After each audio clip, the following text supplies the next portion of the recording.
warahmatullahi wabarakatuh. Alhamdulillah wassalatu wassalamu ala Rasulillah wa ala alihi wa sahbihi wa man tabi'ahum bi ihsanin ila yaumiddin, amma ba'd.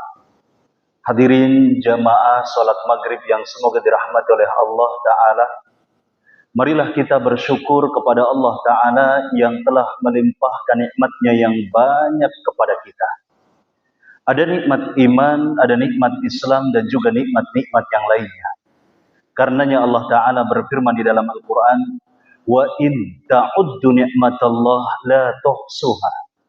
Dan jika kalian mau menghitung satu persatu nikmat Allah, pastilah kalian tidak akan bisa untuk menghitungnya.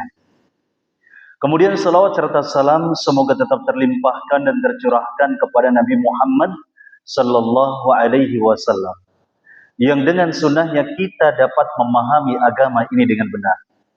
Hadirin azanallah wa iyyakum, insyaallah di pertemuan kali ini kita akan melanjutkan materi kita sebelumnya, di mana di pertemuan yang telah lalu kita sudah membahas hadis Jibril secara umum.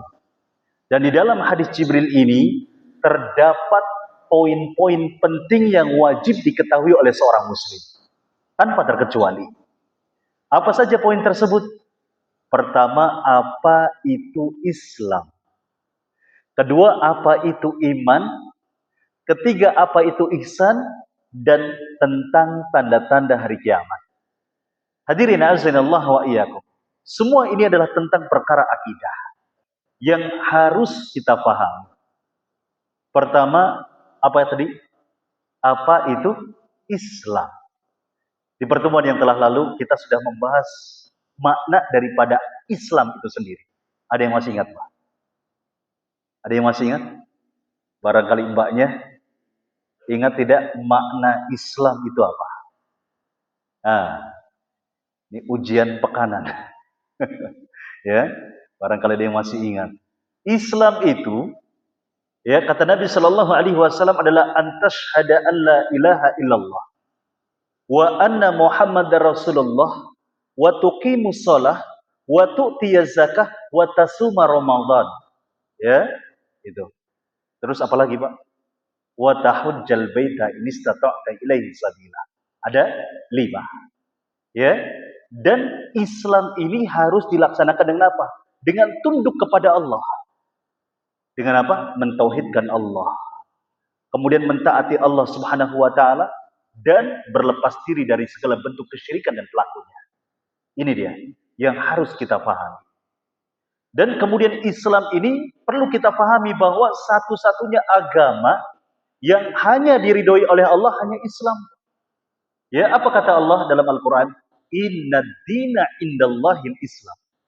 Sesungguhnya agama yang hanya diridhoi Allah hanyalah Islam. Ya, itu artinya selain Islam Allah nggak ridho. Ya, apa saja? Apa? Yahudi jelas. Kemudian Nasrani, ya, Konghucu, Buddha, Shinto, apalagi, Pak? Ya, kalau di Palutungan sana ada namanya Sunda Wiwitan. Ya, Sunda Wiwitan ya sama kayak kita di Jawa itu ada istilah kejawen. Ya, mungkin mirip-mirip apa? Animisme dan dinamisme. Ya, nenek moyang, apa ruh leluhur begitu ya. Nah, ini yang disembah. Baik, hadirin azanallah wa iyyakum. Agama-agama tadi tidak diridhoi oleh Allah Subhanahu wa taala. Ya, sebagaimana disebutkan dalam Al-Qur'an, wa man yabtaghi ghairal islami dinan falan yuqbalu minha. Ya, falan yuqbala minhu. Ya, barang siapa yang mencari agama selain Islam, menganut agama selain Islam, maka tidak diterima oleh Allah Subhanahu wa taala dari orang yang menganutnya. Ya.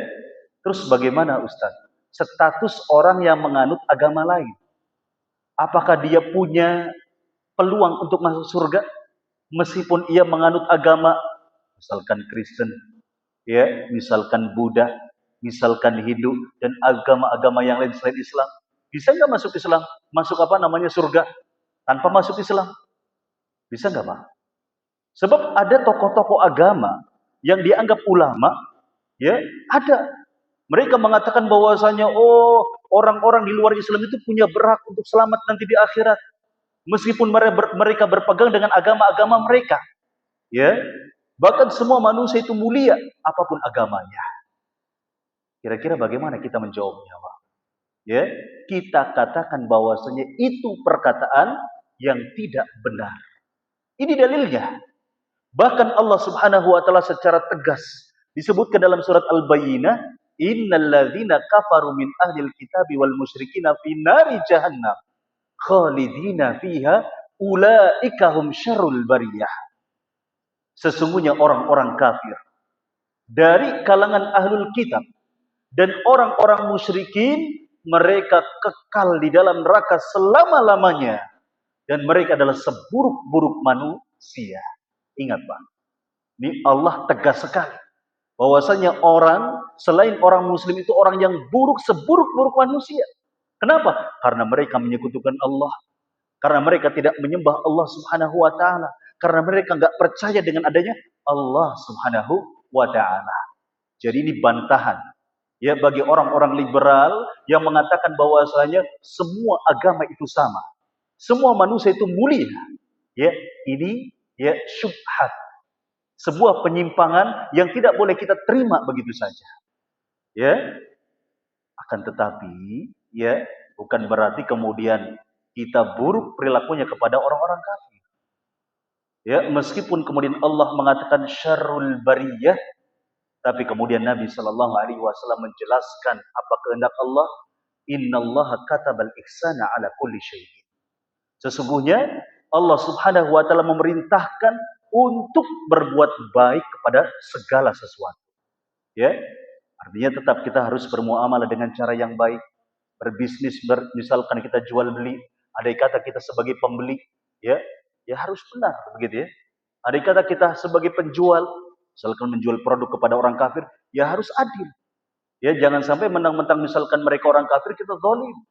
Ya, dengan perilaku yang judes misalkan yang kaku, tak bisa. Ya, tetap harus berakhlak baik. Hadirin azanallah wa iyyakum. Ini dia tentang makna Islam. Kemudian hal yang harus kita pahami berikutnya adalah ada apa di dalam Islam ini, Pak? Di dalam Islam ini ada apa? Ya, ada aturankah atau bebas kita sebagai seorang muslim? Ya. Ingat bahwa di dalam Islam itu ada sebuah aturan hukum yang mengatur segala aspek kehidupan yang harus kita taati, yang disebut sebagai syariat Islam. Ini dia, Pak.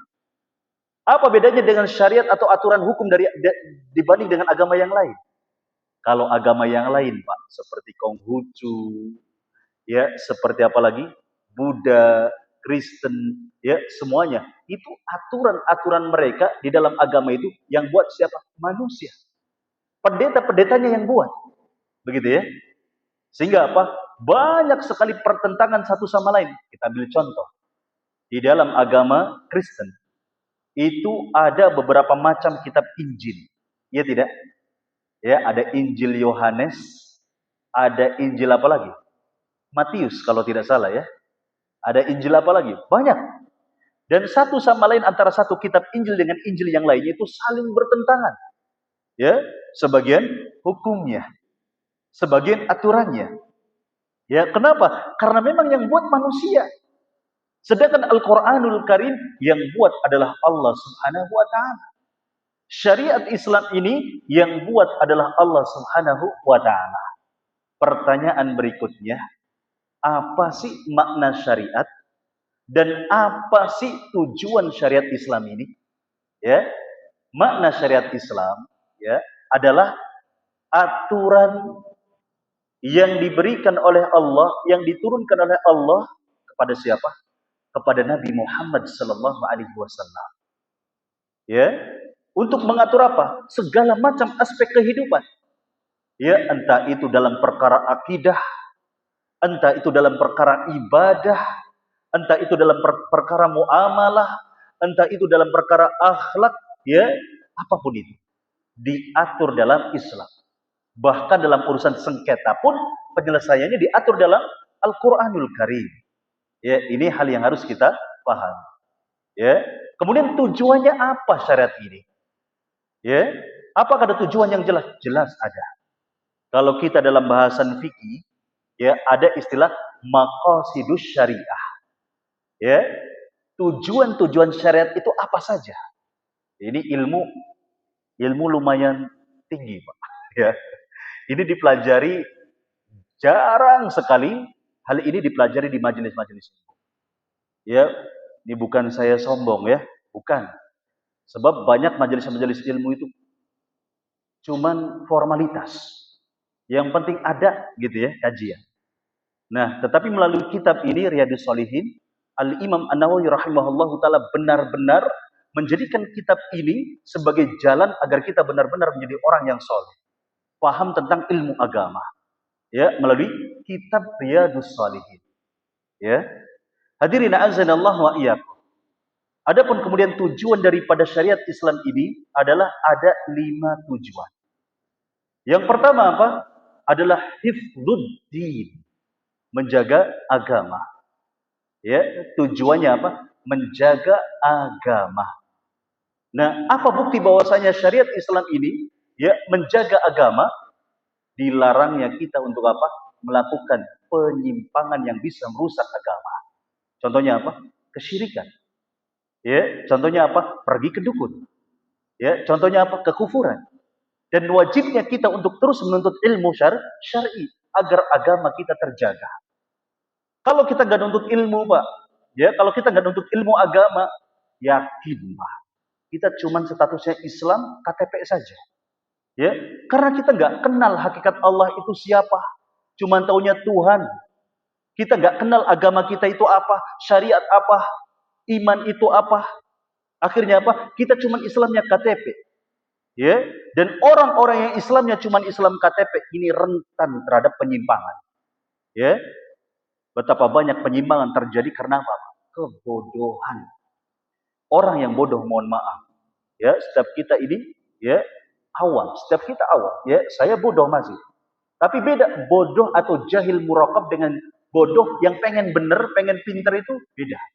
Insya Allah kita yang hadir di sini, bodohnya ya pengen pinter, pengen ngerti, pengen bener. Tapi beda dengan bodoh atau jahil murakab yang sudah. Saya ridho dengan kebodohan saya. Saya nggak usah belajar lagi. Ya, begitu. Nggak usah belajar benar tentang agama yang benar, sudah. Akhirnya apa? Orang macam seperti ini, Pak, gampang terseok-seok. Ya, gampang mengikuti penyimpangan. Ada nabi palsu ikut. Ya, ada orang yang menyimpang ikut. Ya, coba lihat, Pak. Ada namanya orang yang sesat. Ya, di Banten sana. Ada dari Banten di sini, Pak? Yang dari Banten ada tidak? Ya, namanya ya siapa? Pak Gufron. Ya, coba. Kita yang waras. Kira-kira Pak Gufron ini benar atau enggak, Pak? Ngaku bisa bahasa malaikat lah. Bisa bahasa inilah. Ngomongnya ngawur, bahas apa, temanya apa, dia bahasnya apa. Ya, walhamdulillah kita punya dasar sehingga apa kita katakan bahwasanya itu salah. Ya, ini dia pentingnya ilmu. Tapi betapa banyak, Pak, pengikutnya siapa? Pak Gufron, ya manut-manut saja. Benar, apa yang dikatakan oleh Pak Gufron itu benar. Hadirin azanallahu wa iyyakum. Kemudian tujuan syariat Islam itu apa? Yang kedua adalah hifdun nafsi, menjaga jiwa. Apa bukti bahwasanya Islam itu menjaga jiwa? Dilarang untuk memfitnah, dilarang untuk menzalimi, dilarang untuk membunuh. Ini dia. Agar kemudian jiwa manusia ini terjaga. Siapapun jiwanya. Hatta orang kafir sekalipun kita nggak boleh ya kemudian asal membunuh mereka. Nggak boleh. Ya, jiwa mereka pun dijaga. Kecuali kafir harbi. Seperti siapa? Zionis. Ya, Israel di sana. Itu lain hal. Tapi kalau kemudian kita dapat ada orang-orang kafir yang jualan ini, misalkan di pasar-pasar, nggak boleh kita ganggu jiwanya. Ya, bahkan kita jaga kalau misalkan ada orang yang mencoba untuk mengusik mereka. Ini dia. Islam menghendaki demikian. Ya, tidak boleh saling membunuh. Jangankan membunuh siapa orang yang beriman, Pak. Membunuh orang kafir yang bukan harbi saja diancam masuk dalam neraka. Ya, ini dia. Apalagi membunuh orang yang beriman. Apa kata Allah Ta'ala? Ya, "Faman yaqtul mu'minan muta'ammidan ya fajazauhu jahannam khalidina fiha." Maka barang siapa yang membunuh orang yang beriman, ya, maka balasannya adalah neraka jahanam, dia kekal di dalamnya. Ini dia. Ya, harusnya kita pahami ini dengan benar. Ya, agar apa? Tidak murah nyawa manusia di Indonesia, Pak. Kita dapati Pak tiap hari, ya Allah, sedih saya, Pak. Ya, kayak nyawa manusia itu di Indonesia itu kayak nyawa nyamuk. Iya tidak? Tiap hari ya, berita lagi pembunuhan. Ya, terakhir apa? Yang lagi rame ada ya seorang musafir mahasiswa dari Aceh nginep di Medan, di masjid, di Sibolga. Tiba-tiba lagi tidur, ya, segerombolan orang, ya, yang tidak bertanggung jawab kelakuannya seperti apa? Mohon maaf seperti syaitan, ya, dia memfitnah orang tersebut katanya nyolong kotak amal. Ya, dilarang tidur di situ. Diprovokasi. Ya, teman-teman yang lainnya kemudian dikeroyok, dibunuh di dalam masjid. Dihabisi. Ya, tentu kita ya sebagai seorang muslim bagikan satu tubuh. Kalau kemudian ada satu muslim dizolimi seperti itu, kita gak terima. Ya, hendaknya kita kemudian sadar bahwasanya itu adalah perkara yang buruk dan kita ingatkan kepada yang lain bahwasanya membunuh, menghilangkan nyawa seorang muslim ini balasannya bukan main. Ya, bukan hanya kemudian disiksa di dalam neraka, tetapi Allah sekaligus melaknatnya. Ya, masalahnya apa sih tidur di masjid? Boleh nggak kita tidur di masjid? Boleh nggak, Mas? Kalau misalkan ada orang tidur di masjid, boleh nggak? Ya, di masjid manapun, hukumnya bagaimana? Boleh tidur di masjid. Ya, bahkan dulu di Masjid Nabawi ada istilah ashabus suffah, santri. Ya, ada Abu Hurairah, ada orang-orang dari Yaman, dari manapun, dari penjuru negeri, datang ke Masjid Nabawi untuk tidur. Belajar kepada Nabi Shallallahu Alaihi Wasallam. Dan orang-orang tersebut adalah orang-orang yang miskin. Tidur berhari-hari di sana. Ya, terus kemudian Abdullah bin Umar itu suka tidur di masjid siang dan malam ketika masih hujanan. Siapa yang waktu masih bujangan senang tidur di masjid, Pak? Ya, kayak enak banget tidur di masjid itu. Apalagi kalau liburan ya. Kita nih hobi tidur di masjid. Itu mungkin tahun 90 ke atas. 80-an, 70-an ke atas masih rame masjid, Pak. Tapi kalau sekarang sepi ya, dari pemuda-pemuda sampai-sampai biasanya kalau di masjid itu ada apa namanya? Irmas gitu, Ikatan Remaja Masjid, ya. Hadirin azanallahu wa iyyakum. Tidak ada masalah. Bahkan Ali radhiyallahu anhu ya ketika konflik dengan Fatimah. Rasulullah datang ke rumahnya Fatimah. Fatimah, mana Ali? Kata Fatimah, baru saja kami bertengkar katanya. Ya. Kemudian Ali meninggalkan saya, ya maksudnya keluar dari rumah. Kemudian Rasulullah Shallallahu Alaihi Wasallam mencari Ali. Kemana dia? Sampai mengutus orang untuk mencari Ali. Ternyata Ali sedang gelesoran di Masjid Nabawi. Masjid Nabawi dulu beda dengan sekarang. Kalau dulu tuh pakai tanah, nggak ada keramik apalagi marmer. Sehingga Ali itu ya gelesoran tuh tanah isinya begitu debu gitu ya. Kemudian didatangi oleh Nabi Shallallahu Alaihi Wasallam, ya Abu Turab, ya kum ya Abu Turab, ya wahai Abu Turab, bapaknya tanah begitu ya, diajak guyon nih Ali. Ya, tidak kemudian mentang-mentang si mertua ini tahu ya menantunya habis cekcok dengan anaknya, langsung ditegur begitu saja. Langsung ikut campur, langsung nasihati. Enggak. Ya, kita kalau sudah jadi mertua, ini jangan ikut campur urusan anak. Ya. Kalau nasihat silahkan. Nasihat yang bijak. Jangan memperkeruh suasana. Dan ini yang dicontohkan oleh Nabi Shallallahu Alaihi Wasallam. Ya, ketika Ali berkonflik dengan Fatimah sebagai suami istri, diajak guyon doa. Ya, dikatakan Abu Turab katanya, diajak guyon. Hadirin azanallah wa iyyakum. Ini bukti-bukti dalil bahwasanya tidur di masjid itu boleh. Ya, boleh. Baik. Kemudian ya tujuan syariat yang lain apa? Adalah hifdzul akal, menjaga akal. Ya.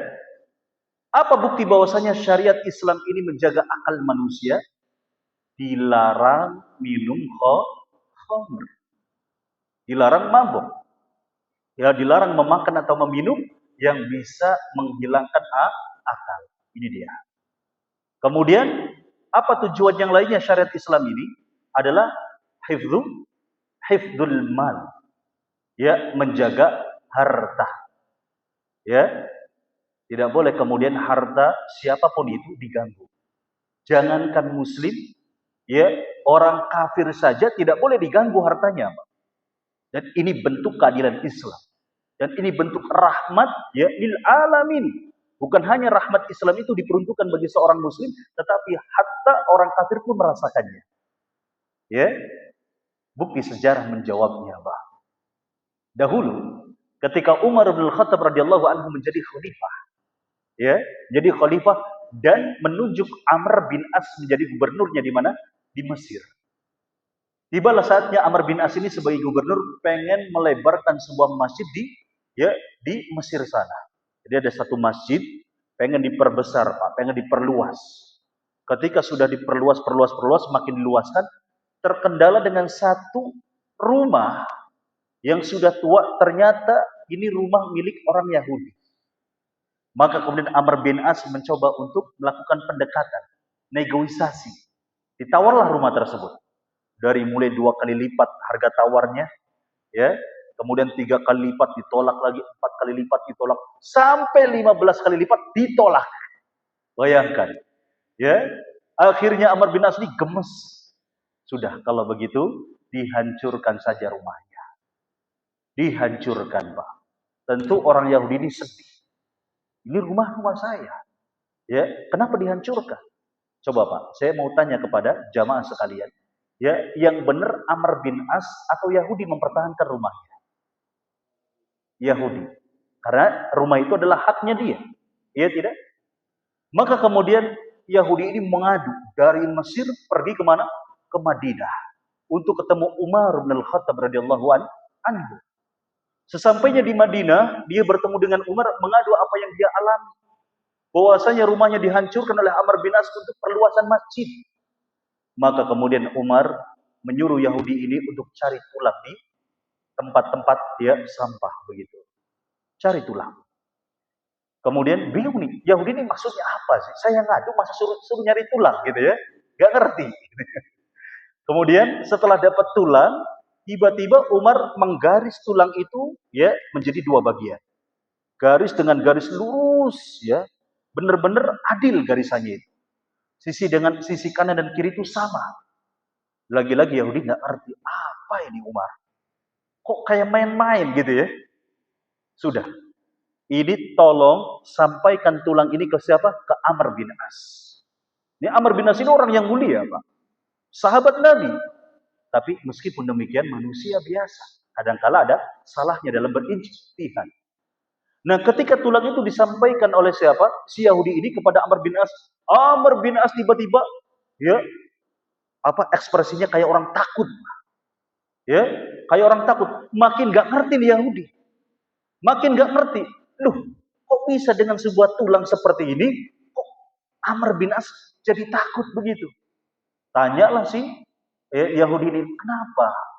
Maka kemudian ya Amr bin As menyampaikan bahwa ya Umar bin Khattab mengingatkan kepada saya bahwa setiap orang itu yang masih hidup akan menjadi tulang belulang, akan mati.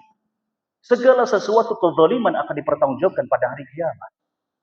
Dan adapun garis yang lurus ini itu adalah sebuah perintah dan titah dari Umar bin Khattab agar aku bersikap lurus, adil. Maka akhirnya apa yang terjadi? Rumahnya dibiarkan begitu saja. Ya, tidak diusik, dibiarkan sudah.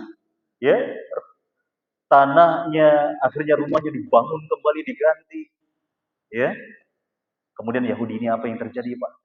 Mengucapkan 2 kalimat syahadat. Dia masuk Islam. Ya, karena akhlakul karimah ini. Ini yang harus kita contoh, Pak. Ya, andai kata syariat itu benar-benar diterapkan oleh setiap kita, ini indah Pak kehidupan Pak. Ya, indah. Bahkan barangkali kita nggak usah susah-susah dakwah qala Allah wa qala Rasul. Ya dengan akhlak yang kita lakukan saja, kalau misalkan seluruh kaum muslimin akhlaknya bagus, adil, bisa jadi orang-orang kafir itu ya tergugah hatinya. Ya, istilah kata dakwah bil hal. Dakwah dengan akhlakul karimah. Ini dia. Ya, di antara bukti bahwasanya syariat Islam itu sebagai rahmatan lil alamin. Itulah di antara tujuan-tujuan syariat. Kenapa kemudian syariat itu diturunkan? Ya, aturan agar kemudian hidup kita teratur, menjadi baik, menjadi muslim yang baik, ya, menjadi muslim yang taat kepada Allah. Ya, ini dia maksud dan tujuan syariat itu ditetapkan. Lantas apa hukum tidak melaksanakan syariat? Ya, kalau misalkan kita meninggalkan syariat, kan syariat itu tentang sholat misalkan, ya, tentang puasa, tentang zakat, dan tentang hukum-hukum yang mengatur tentang ibadah-ibadah tadi. Kalau kemudian ada seorang muslim meninggalkan seluruh syariat Islam, meskipun dia mengucapkan 2 kalimat syahadat, maka tidak teranggap keislamannya. Misalkan dia nggak sholat, dia nggak puasa, wanita nggak berjilbab, ditinggalkan seluruhnya. Tapi kalau misalkan hanya sebagiannya saja, misal dia sholat, dia taat kepada Allah, tapi dalam urusan hudud, hukuman, ya, kan di Indonesia ini, Pak, ini kan pemerintah kita tidak menegakkan syariat Islam, ya tidak, Pak. Beda dengan Arab Saudi. Nah, kita sebagai masyarakatnya bagaimana? Ya, kalau kemudian kita mendapati perintah pemerintah kita seperti itu, maka harus ada pengingkaran dalam hati. Ya, pengingkaran dalam hati. Misalkan pajak. Ya, pajak itu bukan bagian daripada syariat Islam. Tidak ada pajak dalam Islam, Pak. Adanya apa? Infak, sedekah, dan zakat. Ya, bayangkan kalau nggak ada, kalau pajak tidak diberlakukan, wah, senang kita para pengusaha, begitu ya. Ya, pajak ini bukan dari Islam. Tetapi kemudian kalau pemerintah ini ya menetapkan harus bayar pajak, maka kita nggak mau, ya, mau nggak mau harus bayar pajak. Kenapa? Karena ada konsekuensi, ada hukuman yang tidak bisa kita menghindar dari hukuman tersebut. Kalau nggak bayar pajak diapain, Pak? Ya, kalau misalnya ini pengusaha nih, ya nggak bayar pajak, kira-kira dia apa? Bisa dipenjara, ya bisa ditutup usahanya, bisa jadi. Ya, mudaratnya lebih besar, maka mau nggak mau kita harus bayar pajak. Ya, harus ada pengingkaran dalam hati, jangan sampai kita ridho. Gak apa-apalah syariat Islam itu tidak ditegakkan. Gak boleh. Harus ada pengingkaran. Adapun kemudian bagaimana sikap kita kepada pemerintah kita, apakah kita katakan, oh Prabowo kafir, ya, orang tidak berhukum dengan syariat Islam kafir? Nggak boleh. Ya, nggak boleh kita sembarang ngatain orang lain yang tidak berhukum dengan hukum Islam kafir. Nggak boleh. Ya, karena bisa jadi mereka nggak paham hal itu. Ya, ini istilah kata, ada istilah uzur bil jahal. Ya, tidak setiap orang yang tidak ya berhukum dengan hukum Islam itu kafir. Ya, ini masalah akidah. Ya, kadangkala kalau kita nggak bahas, ini bisa salah paham. Ya, karena ada kelompok-kelompok yang namanya Khawarij, Pak. ISIS, kenal Pak ISIS, Pak? Ya, itu gampang sekali mengkafir-kafirkan orang. Pokoknya siapapun orang yang bukan kelompoknya itu kafir. Bahkan pelaku dosa besar pun kafir.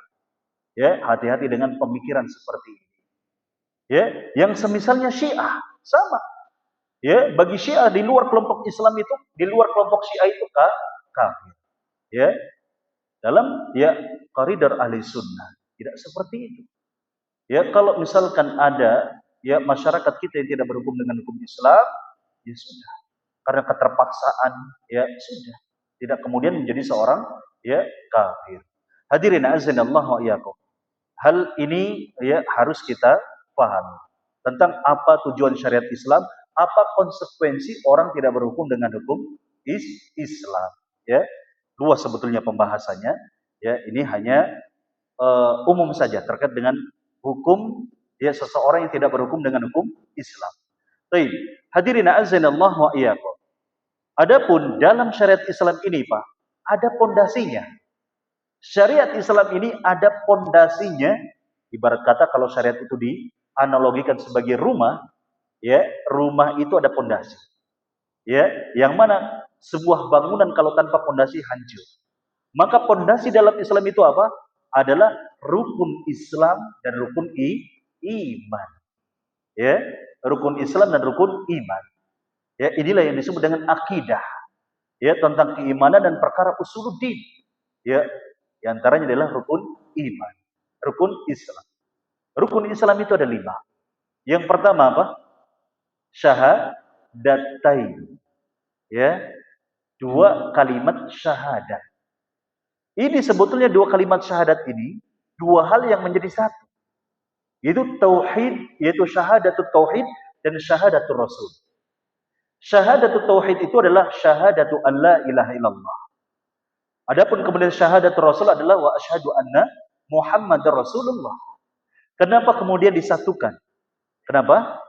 Karena keduanya ini menjadi syarat ya diterimanya ibadah. Yang mana syarat diterimanya ibadah itu ada 2. Pertama adalah ikhlas, ya, dalam pelaksanaannya harus apa? Didasari dengan tauhid. Ikhlas. Karena Allah Ta'ala. Gak boleh kita riya. Apalagi disekutukan Allah. Misal apa? Menyembelih sapi, kemudian dilarungkan. Ya, kalau orang laut ini pasti paham. Ada istilah kata larung saji. Sebagian tempat pesisir itu, ya kalau sedekah laut Pak, ada istilah kata larung saji. Kerbau disembelih, kepalanya dilarungkan. Ya, ini bagaimana hukumnya? Enggak boleh. Kenapa? Karena memalingkan ibadah kepada selain Allah. Pokoknya ibadah itu diterima harus didasari dengan tauhid. Ikhlas karena Allah Ta'ala. Kemudian, ya adalah harus pelaksanaannya mengikuti tuntunan Nabi Shallallahu Alaihi Wasallam. Sholat duhur, sholat maghrib tadi berapa rakaat, Pak? Kenapa? 3 rakaat. Kenapa 3 rakaat? Ya, bukannya 4 rakaat itu lebih baik? Bukannya 5 rakaat itu lebih banyak dan lebih baik? Kenapa 3 rakaat, Pak? Hah? Karena Nabi Shallallahu Alaihi Wasallam mencontohkannya hanya 3 rakaat.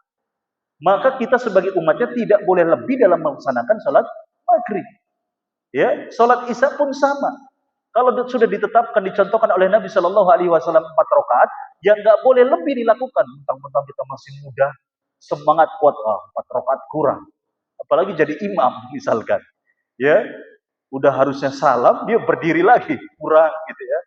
5 rakaat, wah, ini namanya sesat, nggak bener ini. Kenapa? Karena menyelisihi sunnah Nabi Shallallahu Alaihi Wasallam. Ya, ini kenapa alasan kemudian syahadatain menjadi satu rukun, ya, yang sama itu adalah rukun syahadatain. Baik, hadirin azanallah wa iyyakum. Sebagaimana tadi disebutkan bahwasanya dalam 2 kalimat syahadat itu ada syahadatut tauhid. Syahadatu an la ilaha illallah atau asyhadu an la ilaha illallah. Aku bersaksi, ya, artinya tidak ada Tuhan yang berhak disembah kecuali Allah Ta'ala. Kadangkala Pak, kalau kita nggak belajar, ini kita gampang terkena syubhat. Ya, saya pernah ketemu orang ini dari kalangan aliran sesat, Pak. Ya, ini kelompoknya pernah disesatkan oleh majelis ulama di tahun 70, ya. Saya tidak perlu menyebutkan ya namanya, nama kelompoknya. Ini kiainya. Kamu mengucapkan asyhadu an la ilaha illallah. Waktu saya belum belajar ya. Kamu mengucapkan asyhadu an la ilaha illallah. Apa artinya? Aku bersaksi tidak ada Tuhan selain Allah. Aku bersaksi itu apa artinya? Ya, kata dia. Aku bersaksi dengan mata. Ini kan rancu katanya. Masa iya kita seorang muslim ya suruh bersaksi ya dengan mata kita bahwasanya tidak ada Tuhan selain Allah. Emang kita lihat Allah? Demikian pula ketika kita bersaksi dengan Nabi Muhammad. Bersaksi itu dengan apa, Pak? Kalau bahasa kita. Dengan apa? Dengan mata kan? Menyaksikan film. Dengan apa? Dengan apa? Dengan hati atau dengan telinga? Dengan mata. Ya. Kita jawab apa kira-kira? Nah, ini kemudian membuat dia kita bingung. Wah, iya ya, ini rancu sekali. Akhirnya apa? Bisa jadi kita kemudian mulai ragu terhadap perintah-perintah Allah yang lainnya. Padahal Pak, ya ada ilmunya untuk kemudian kita bisa membantah orang tersebut. Bahwa ternyata asyhadu, aku bersaksi itu bukan maknanya dengan mata. Tapi dalam bahasa Arab, ya ketika memaknai asyhadu itu adalah at-tasdiq bil qalbi wa taqriru bil lisan. Aku membenarkan dengan apa? Dengan hati dan mengucapkan dengan lisan. Ini dia makna daripada asyhadu. Ya, dibenarkan Allah itu tidak ada Tuhan selain Allah. Dan kita harus membenarkan bahwasanya Nabi Muhammad adalah utusan Allah. Ini dia hal yang harus kita pahami. Nah, kemudian ketika kita mengucapkan la ilaha illallah, itu ada dua rukun. Ya, nih kita mumet Pak kalau belajar seperti ini. Males kita Pak. Kenapa? Setannya mesti akan banyak. Ya, setan itu, tujuan setan itu Pak, misi utama syaitan itu mengeluarkan manusia dari Islam. Ya, memalingkan manusia dari akidah yang benar. Itu tujuan utamanya. Sehingga kemudian ketika ada pembahasan-pembahasan akidah seperti ini, setan itu paling nggak terima. Makanya, ya ketika saya ngajar santri, itu paling berat mereka apa? Belajar akidah. Ya, ngantuk ya ngantuk, males ya males. Kenapa? Setannya banyak. Ya, jadi jangan heran kalau kemudian kalau bahas ini kok kayak berat begitu ya. Sedangkan kalau cerita-cerita tuh kayak seneng gitu ya, enteng gitu ya. Ya karena tadi setannya banyak. Hadirin azanallah wa iyyakum. Nah, adapun dalam kalimat la ilaha illallah itu ada rukun yang harus kita pahami. Ya, selama ini kan kita belajar, ya sudah, la ilaha illallah ya la ilaha illallah saja. Kita nggak tahu ternyata di balik kalimat la ilaha illallah itu ada rukun, Pak. Berapa rukunnya? 2. Ini wajib untuk kita tahu, Pak. Ya, kalau kita nggak tahu hal ini kita dosa. Ya, apa rukun yang pertama adalah an-nafyu, terdapat dalam kalimat la ilaha. Ya, menolak ya sesembahan. Segala sesembahan apapun itu ditolak. Ya, la ilaha, tidak ada Tuhan. Kemudian rukun yang kedua adalah isbat, menetapkan dalam kalimat illallah. Apa yang ditetapkan? Kecuali Allah saja yang berhak disembah. Ini dia. 2 rukun yang harus kita paham. Ya, kalau misalkan kita tanpa menolak sesembahan yang lain, ini bisa jatuh kepada kesyirikan. Ya, kalau misalkan rukun satu saja yang dipakai, misalkan la ilaha saja yang dipakai, nafyu saja yang dipakai, jadilah ateisme. Ya, ateis itu menolak seluruh Tuhan tanpa ada yang ditetapkan satu pun. Ya, ateis itu meyakini bahwasanya alam semesta itu ya ada dengan sendirinya. Kira-kira kalau kita berhadapan dengan orang ateis itu bagaimana? Ya, bagaimana kita mengajak orang ateis yang nggak percaya dengan Tuhan, apapun itu Tuhannya, ini bagaimana kita mengajak orang ini untuk masuk ke dalam Islam? Ya, atau minimal dia harus percaya dulu dengan adanya Tuhan yang menciptakan alam semesta. Kira-kira bagaimana, Pak? Hah? Kalau kita dakwah dengan orang Kristen misalkan, orang Yahudi, gampang Pak. Karena dasarnya mereka percaya dengan adanya Allah. Ya, hanya saja mereka menyimpang. Kenapa? Karena mengikuti Taurat dan Injil yang sudah diubah-ubah oleh manusia, yang pada akhirnya menolak adanya Rasulullah Sallallahu Alaihi Wasallam. Ya, gampang. Tetapi yang jadi masalah bagaimana kita dakwah dengan orang ateis yang tidak memiliki kitab apapun, tidak memiliki ajaran apapun, dan dia mengedepankan logika mereka. Selama apapun itu nggak masuk akal, nggak diterima. Ya, tapi Pak, ulama kita, ya, itu sudah mengaturnya. Bahkan dalam Al-Quran itu diberikan ilmu bagi kita untuk membantah orang ateis. Yang kemudian dalil ini dipakai oleh para ulama, dikembangkan, ya, faidah-faidahnya untuk kemudian membantah, dijadikan hujah, membantah orang-orang ateis. Sehingga orang-orang ateis banyak sekali yang masuk Islam. Disebutkan dalam Al-Quran, ya, Allah mengajak orang-orang ateis untuk berpikir. Apa kata Allah? am khuliqu bighairi syai'in am am khaliqu ya anfusahum, ya, am humul khaliqun, begitu ya kata Allah, ya, am khuliqu bighairi syai'in, ya, am humul khaliqun, apakah mereka itu menciptakan, apakah mereka diciptakan tanpa adanya Tuhan, tanpa adanya Sang Pencipta, atau mereka ya menciptakan diri mereka sendiri? Kalau pertanyaan ini pertanyaan tapi lil inkar. Kalau pertanyaan ini ditunjukkan kepada kita, Pak, kita ini ada, ya, percaya nggak kalau tanpa adanya Sang Pencipta? Percaya nggak? Tiba-tiba kita ada dalam perut rahim ibu kita, ya? Atau minimal kita percaya nggak kalau misalkan kita ini menciptakan diri kita sendiri? Dalam perut ibu kita, kita pasang mata kita sendiri, pasang gigi satu-satu, gitu ya. Percaya nggak kalau seperti itu? Yakin saya, ya, nggak akan percaya, ya. Oleh karenanya kemudian para ulama ahli sunnah, ya, mengembangkan faidah dari ayat tersebut. Seperti halnya Imam Abu Hanifah.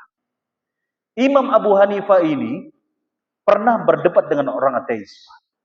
Beliau dakwah atau menggunakan hujah, ya, berdebat dengan orang ateis tanpa menggunakan satu ayat pun dari Al-Quran, tapi kemudian orang ateis ini bisa masuk Islam. Ya, kata Imam Abu Hanifah, wahai ateis, kamu percaya nggak? Kalau misalkan ada perahu, dia mengangkut barang-barang dari satu pulau, dari satu pelabuhan, kemudian dia bawa barang-barang tersebut dengan sendirinya tanpa ada nahkoda, tanpa ada orang pun yang mengangkut barang-barang itu, bahkan mengendarai perahu itu. Perahu itu berjalan dengan sendirinya, melawan badai, ombak, dan lain sebagainya. Dia bisa berhasil, ya, melalui, ya, ombak badai tersebut sampailah ke pelabuhan berikutnya. Percaya nggak? Percaya nggak? Kata ateis, ya nggak percaya. Mana mungkin, ya, perahu itu bisa berjalan dengan sendiri. Nah, kalau dengan perahu yang kecil saja, dibandingkan alam semesta ini, kamu nggak percaya kalau tanpa nahkoda tuh perahu, bagaimana lagi dengan alam semesta ini yang begitu besar? Ada namanya burung terbang dari utara ke selatan, barat ke timur, ya, bumi berputar, pergantian siang dan malam. Ini lebih dahsyat daripada sekedar perahu itu berjalan. Sedangkan engkau dengan perahu begitu saja nggak percaya kalau tanpa nahkoda, ya, yang mengatur, ya, kemana perahu itu berlayar, bagaimana lagi dengan alam semesta? Ya, harusnya kita lebih percaya bahwasanya alam semesta ini ada yang mengaturnya.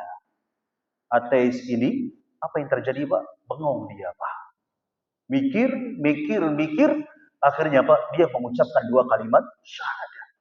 Ya, dia percaya bahwasanya adanya Tuhan di alam semesta ini. Al-Khaliq yang menciptakan, Al-Malik yang menguasai, Al-Mudabbir yang mengatur alam semesta ini. Ini dia, Pak, ya. Jadi kalau kita ketemu ada orang yang nggak percaya dengan adanya Tuhan, bahkan mungkin termasuk kita sendiri. Karena kadang-kala setan itu datang kepada kita menghembuskan syubhat, was-was. Ya, apalagi kalau kita diuji, ya, mana sih, emang ada nggak ya Allah ya? Ini setan itu, Pak. Ya, tinggal kita mikir tadi, oh ada lah, Allah ada. Ya, jangan sampai dengan ujian yang Allah berikan kepada kita, kita jadi kufur. Ya, karena apa? Karena tanpa adanya ilmu dari kita. Hadirin a'azzanallah wa iyyakum. Ini dia, ya, dua rukun yang harus kita pahami. Bisa jam berapa? 4 menit lagi, ya. Tadinya saya itu mau izin, ada kajian, ya. Sudah siap-siap telepon Pak Saiful. Pas mau berangkat di telepon ada tetangga pingsan. Dia ini nggak punya saudara, maksudnya ada orang tuanya sudah sepuh begitu, ya, pingsan.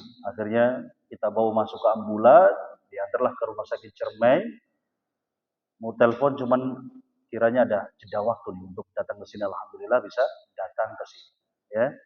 Dia alhamdulillah, ya, bisa berbagi faidah. Ini dia, Pak, tentang, ya, apa namanya, syariat Islam.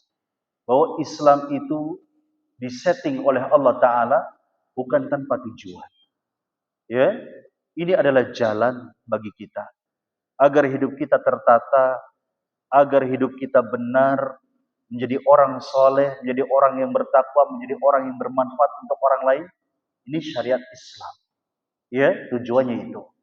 Ya, agar kemudian orang-orang lain di luar Islam pun ikut merasakan hikmahnya. Ya, dengan adanya syariat Islam ini. Yang semoga kita menjadi orang-orang yang benar-benar taat kepada Allah Subhanahu wa taala. Baik. Barangkali ada pertanyaan ya dari jamaah sekalian, kami persilahkan.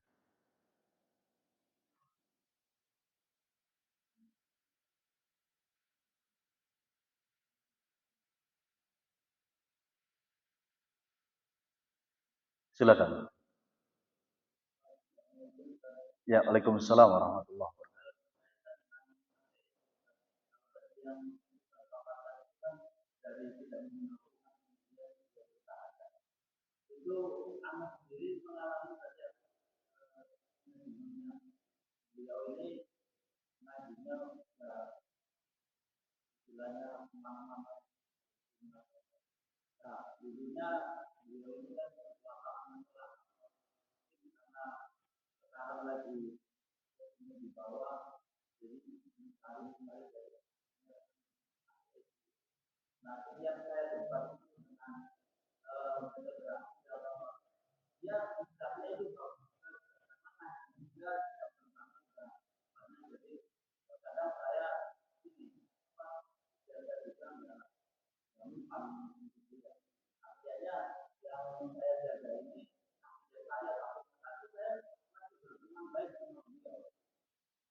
Baik. Berarti bagaimana sikap antum agar akidah antum terjaga ya? Bukan agar dia itu bisa masuk Islam. Iya. Jadi kan karena dia ateis kan otomatis kan keluar dari Islam kan? Karena nggak percaya dengan adanya Tuhan kan? Sekarang kan misinya kan baru nih antum. Ya, dua misi. Selain antum harus menjaga akidah antum tidak ikut-ikutan ateis, kemudian bagaimana caranya ya orang ini masuk lagi percaya dengan adanya Allah, masuk Islam. Iya, iya. Iya. Jadi bagaimana? Pertama ya perdalami ilmu akidah, keimanan, ya. Kemudian untuk masalah dakwah dengan orang tersebut, lagi-lagi hidayah itu urusan Allah Ta'ala. Kemudian ketika antum sudah menyampaikan tentang ayat-ayat di dalam Al-Quran, ya, tentang keesaan Allah, kemudian secara logika pun antum sudah sampaikan, contohnya tadi Anda sampaikan, ya, tapi dia tetap kekeh, ya sudah. Ya, artinya itu sudah kehendak Allah, barangkali orang ini ya belum bisa mendapatkan hidayah. Adapun antum bagaimana menjaga hidayah antum? Sudah. Ya, tidak ada debat dengan dia. Kalau dirasa memang orang ini ternyata ilmunya lebih dalam dari sisi logikanya begitu ya. Logikanya ya. Kalau untuk ayat-ayat Al-Qur'an mana ada dia percaya kalau sudah jadi orang ateis. Begitu ya. Nah, itu. Cukup ya lakum dinukum waliyadin. Ya, antum ya perdalami ilmu agama antum ya. Adapun kemudian orang-orang ateis ini sudah dibiarkan saja. Antum mau amalah seperti biasa saja. Cukup. Kalau sudah hujahnya habis sudah antum sampaikan tapi dia enggak, dia dapat hidayah, sudah. Daripada kita yang kena syubhat dia. Ya. Nah, jadi sudah lakum dinukum waliyadin saja. Doakan sudah. Yang terakhir doakan. Ya, semoga ya dia mendapatkan hidayah. Baik, pertanyaan yang lain? Silakan.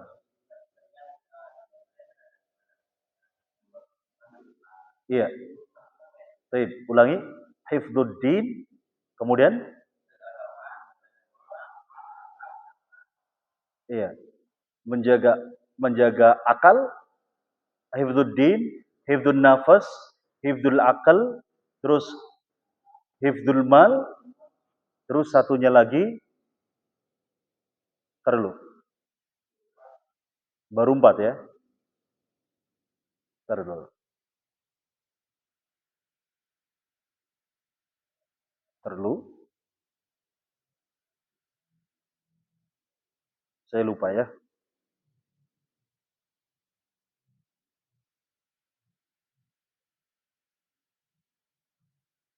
Kemudian yang satunya adalah hifdzu an-nasl, ya, hifdzun nasl. Adalah menjaga keturunan.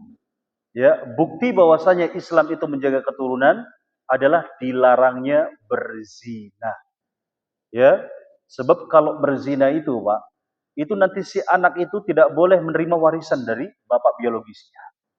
Ya, dan kemudian tidak boleh dinisbatkan binti atau bin kepada bapaknya. Ini yang tidak boleh. Ya, hifdzul mal sebagai bentuk penjaganya apa? Tidak boleh judi online. Iya, hifdzul mal, menjaga harta. Ya, supaya apa? Terjaga hartanya.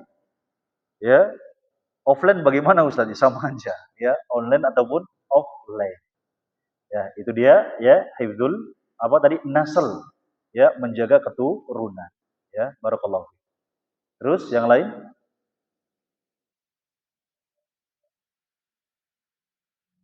Cukup? Iya, silakan, Pak.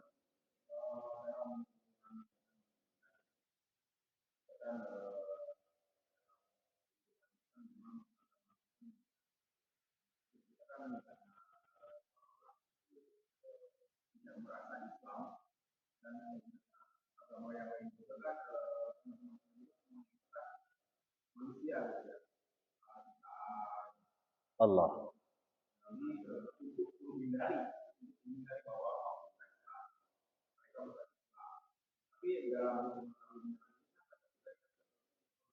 Betul, betul. Iya.